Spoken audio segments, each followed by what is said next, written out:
Hey guys, thank you for tuning in to another episode of InRange. We're doing something pretty cool today here. We're with Kelly Neal and Chris Lapre. These guys come from two different backgrounds in shooting, but they're doing a class together because the reality is competitive shooting and real-world shooting needs actually aren't that far apart if you do it properly. So, Kelly, you come from a competitive background. Yes. And Chris, you come from a law enforcement background. Yes. But you're doing this class together because, well, what I just said, right? There's a reason that these two cross-connect. Maybe you want to talk about that. Yeah, there's a great deal of overlap between competitive shooting and tactical real-world shooting. You know, the target is a target. What it takes to hit a target at 10 yards this big, regardless if that target's a plate, a piece of paper, and, a suspect that's shooting back at you, it takes a certain level of technical ability to hit that target regardless. So, there's obviously maybe more stress on the tactical side in situations like that, but the shooting is really the same. So I guess there's no harm in ever being fast and accurate with a rifle or pistol. I would say probably not. Whether it's a paper target, a steel target, or someone shooting back at you, fast and accurate matters. It does. What we don't do in a place like this is tactics. Correct. The benefit I see of combining the competition and the tactical world is when I can't take you down range and shoot at you. So the best way to do self-induced stress is have you compete against your peers or yourself sometimes, and that stress makes you think clearer in tactical environments. It's proven. All your top guys, your top tier 1 dudes, most of them are all competitors, and they correlate that stress over to real world activities. I've seen guys who can come out here, they'll go into a house or whatever, and they're the most deadly dudes in the world, and then they come out and they get to shoot against a friend, and they start to get that stress where they're like, oh my God, man, I don't want to fail in front of my buds. Wow. Or I don't want to lose to Kelly, or Kelly certainly doesn't want to lose to me. So there is that little there is that self-induced stress, and I think it allows the mind to process things a lot quicker. It's interesting because Lieutenant Colonel Grossman, who was kind of he's a controversial figure, but he wrote a book on killing where he talked about this, and he said that the differentiation that the human mind makes between artificial and real stress isn't all that different. Right, correct. So that's what we're saying here, right? When there's a timer and there's dudes watching dudes, which is a McNamara quote, but the reality is there's that problem where you got these guys watching you, or you're doing a video and there's might be a million people watching this, or you just don't want to fumble in front of folks. Correct. Or you're kicking in a door, and I mean, you've done all that. Mm-hmm. Is the stress the same? I have to ask that. I know that sounds like a naive question, but can you differentiate that at all? Not really. What it's done for me is when I come up online, I am literally shooting against my buddies. I don't want to fail. I don't want to lose. Mm-hmm. So I'm a little bit more amped up. And then all that allows me to do is when we go on operations, I'm a team leader, so I'm in control of this situation to a point, and it allows me to think a little bit faster and process and go, okay, well, I'm not shooting against Kelly, so I can slow down a little and make better decisions. That's the way I interpret it, if that makes sense, because I don't have that stress of this is going to be done now. So when I have that competition end, I go, okay, I've got to perform on demand where I can take a step back in reality as long as we're accomplishing our mission. So the artificial stress from a different environment allows you to be more clear-headed in a real-world situation. I think so. Yep. I absolutely think so. Now, if I'm getting shot at, I don't know. Maybe that's a little worse than a timer going beep. Yeah, that's going to absolutely amp things up. But that is going to allow me to stay one step below sheer panic, I guess you would say, if possible. Because I've got that self-induced stress. I know how to deal with that. Now, I've been in some situations where things have gone really bad, and while I'm still elevated, I still drop down to that level of training and go, okay, I've been here somewhat before, and these are the fundamentals I need to apply to fix this problem. So it's kind of a cliche, but it's that thing where you don't rise to the challenge, you fall to your lowest level of training. Yes. Right. Would you agree with that? I would agree with that. I would also say that the stuff we were doing this morning, it really helps you with information processing. Mm-hmm. And like competitive shooting, very much, USPSA, IDPA, 3-gun, whatever, really helps you with information processing. You're engaged with a shooting problem, and you're reading the sights, you're calling the shots, and you have to make decisions on what's going to happen next. You may have your plan, but sometimes your plan, usually, on a big 3-gun stages, I don't think I've ever had a plan go exactly right. So you're modifying your plan as you go, because you're processing just tons of information visually and having to respond to it in a 100th of a second, 10th of a second increments. Just like real life. Just like real life. So we saw just like driving a car, just like hitting a house with a warrant. I mean, you're really processing tons of information. we saw this on one of your drills earlier today, in which there was a 15-second part time or whatever. There's a part time. Part time is another inducer of artificial stress. But you sit there and you have this amount of time. You want to get as many hits as possible, and you bring up your rifle and shoot the gun, and you should be able to call your shot. Did you get the hit or not? But people didn't call their shot. They missed, and they're already on the next target. And this amount of time going to this target when they could have called the shot and made the hit. That's processing that data rapidly. And in your world, that would be an assailant. Did I hit him? Did I not hit him? What's happening? You don't know if he's been wounded or what's going on. And to kind of clarify what I was saying, that Kelly nailed it. That information processing allows you to go through that door and take that snapshot and process all that stuff like that, compared to the guy who may have not competed or may not be used to doing things at a higher level. Perfect example, the cop that only goes to the range once a year. Okay, I got my 50 rounds, I got to go qualify this year. If you put him in a high stress situation or tell him, hey man, you're going to go run a USPSA competition today, he's going to fold.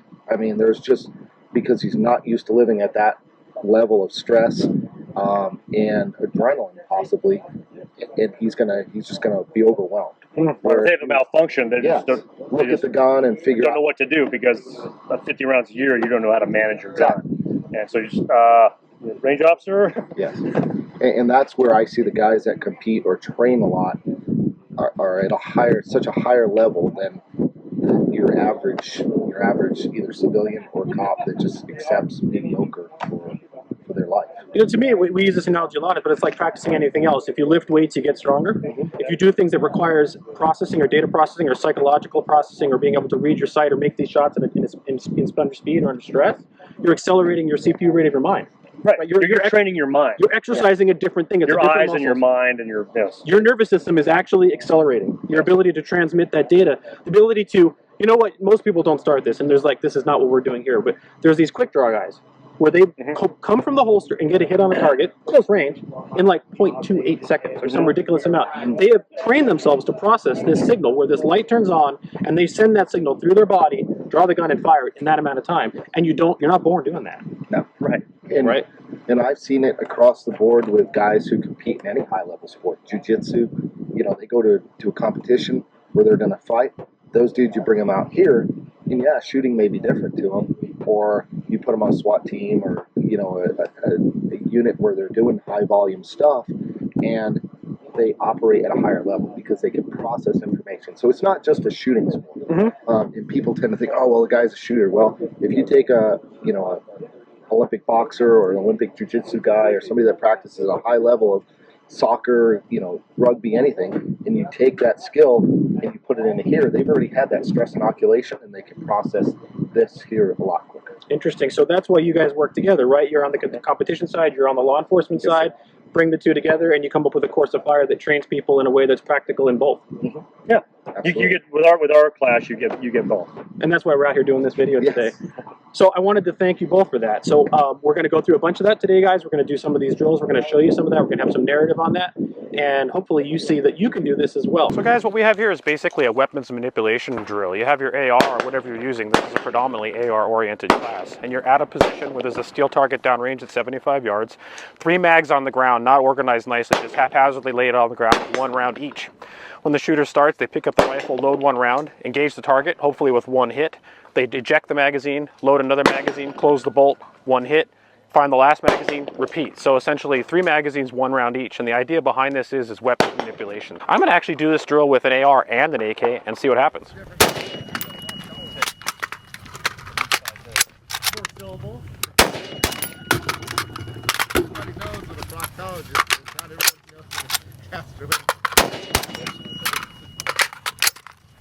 So I didn't bring it.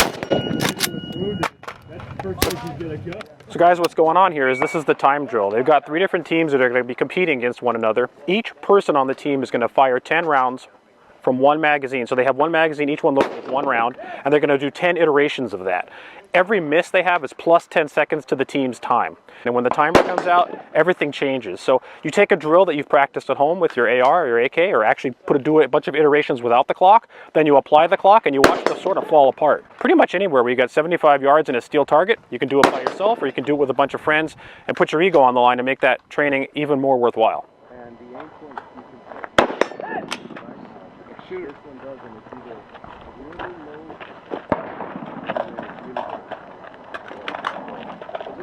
There's a lot of time lost there between the transition between shooters. You know, one of the things that you're going to do when you're moving, when you're getting off the line, get off the line. Whatever the action is you're pursuing at that moment, do it immediately. Have a sense of urgency of your movement. So when you saw that guy get off the line, he sort of gingerly put his gun down and get up.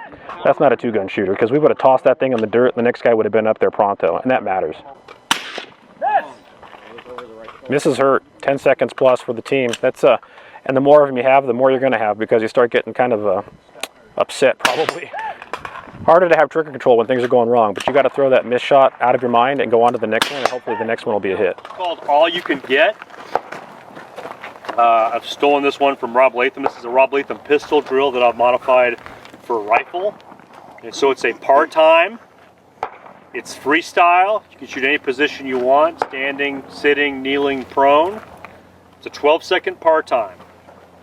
And the only targets in play are the lollipop and the two noner targets. The big BC zones I've taken down, they are not targets for this drill. It's a no-go. It's a no-go. You start low ready, weapons hot. The buzzer goes off, you have 12 seconds to get as many hits as you can in that 12 seconds. Okay? You must hit every target once before you can hit another target.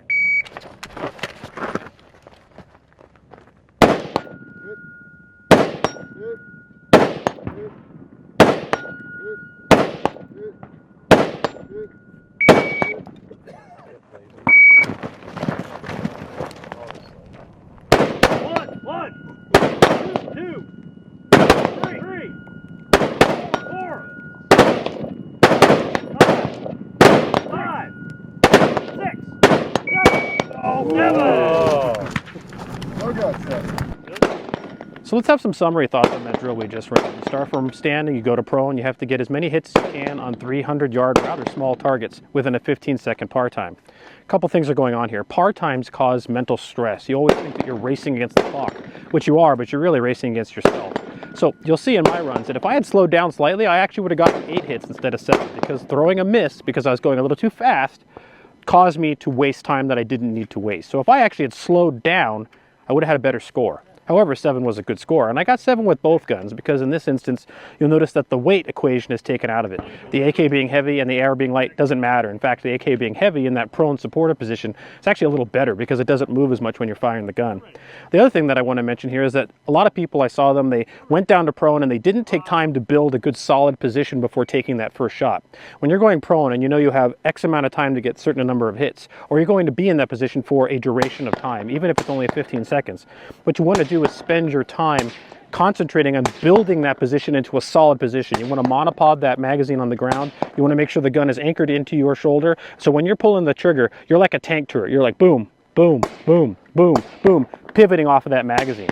So in that regard, spend the extra half a second or second building a strong prone position before firing the first shot. And then once you're firing the shot and you stay on the gun, don't even move off the sight. Hit, hit, hit, hit, hit. I don't think it's a coincidence that, in my opinion, any class I've ever taken ends up at least at the ending part of a particular session of that match or class as an actual match type stage. This last bit we just filmed may look very familiar to you that watch the channel. It's pretty much a 2-gun action challenge match stage on the clock against other people here that are at the class learning.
The clock is the metric that determines if you're making progress. The clock is the metric that impinges on you with psychological stress. Having others watch you is also psychological stress. Trying to do this with your gear in front of other people as fast as you can changes the paradigm. So there's nothing wrong with doing this at home, practicing it without a clock, getting better.